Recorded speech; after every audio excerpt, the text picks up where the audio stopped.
A u Lipovu smo, kod Kolašina, dvije stvari da provjerimo. I tu se Blažova elektrana gradi, poznata elektrana Blažova, i svi su protiv te gradnje. I drugu stvar, svi su protiv gradnje, a svi za Blažovoga oca Mila Đukanovića. Šta to bi?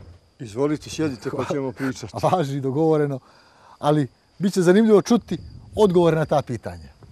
Ajde, hoćemo li ovo prvo? Što je sa tim procesom? Nešto ste pominjali, referendum, šta bi s tim? Mi smo pripremili, referendum je trebao da se održi već odavno, ali pošto imamo nekoliko odbornika koji ne žive u Kolašinu, a koji čine većinu skupštinsku u Kolašinu, zbog njihovog prisustva, a plašeći se da odbornici DPS-a ne bi bili za to da se raspiše referendum u mjesnoj zajednici, mi još uvijek nijesmo raspisali, ali uglavnom to je pripremljeno i samo Skupština treba da odobri raspisivanje referenduma. Skupština, ali koja izbori na pragu. Šta ćemo sad? Pa ja se nadam da će se ova skupštinska većina da će se opet okupiti i da će se stvoriti uslovi za raspisivanje referenduma. A ako se ne okupi ova skupštinska većina na državnom nivou opozicija, šta ćemo onda? Hoće li biti ovdje elektrane? Referenduma neće. Ja sumnjam da bi oni bili spremni da nam omoguće raspisivanje referenduma, ali mi... Ali ovo mi je zanimljivije. Evo od kuće do kuće. Selom šeta smo. DPS-ovce rekao ste tu su vjerovatno i nađu smo, ali niko da priča neće. Ni protiv, ni za gradnju elektrane, ni protiv Mila. Koliko ja znam od žitelja koji žive u Planoj, Vojkoviću i Bistrici, isključivo jedna porodica se izjasnila da je za izgradnju hidrocentrale od ljudi koji žive ovdje. Od njih smo dobili čak i obećanje da će izaći pred našu kameru i sad evo iskrslo nešto, nemo ga doše. Pa zaista bih volio da bilo ko, ali pošto nema, javno se niko nije izjasnio za izgradnju centrale osim te jedne porodice. A objasnite mi ovaj fenomen. Svi, dakle, rekoh, za Mila i svi protiv Milovoga sina Blaža da elektranu tu ugradi. Je to paradoks? Ajde, nije baš svi. Pravo da vam kažem, ovdje je narod, posebno ljudi koji glasaju DPS, oni to rade iz njima znanih razloga. Ja ih ne razumijem, ali vjerovatno ne razumiju ni oni mene zašto sam opozicija 30 godina. Izbori lokalni su za neki dan, pa ćemo vidjeti. Da, to ćemo svakako vidjeti, ali ako oni izglasaju Milovu vlast, eto im Milovoga sina elektrana tu. Ja mislim da je to skoro sigurno.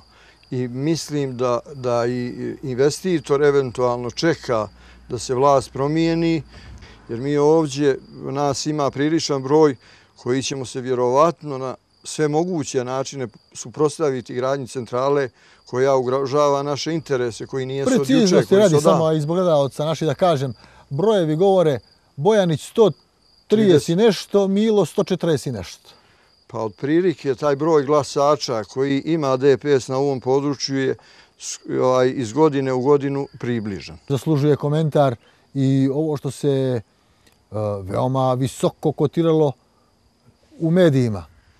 Vijesti su fašisti, između ostalog evo i zbog ovoga. Što razgovaramo ovdje u Lipovu, gdje Blažova elektrana treba da se gradi, a čovjek veli da je protiv.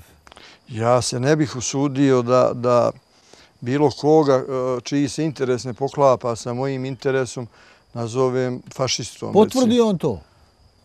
Ništa, kaže, nije nepromišljeno rekao. Ovo smišljeno. Ja lično ne bih ni njih, ni bilo koga nazvao fašistom zato što na bilo kakav način misli da ostvari svoj interes, iako mislim da je jako nekorektno koristiti političku moć radi ostvarenja bilo kakvih ličnih interesa.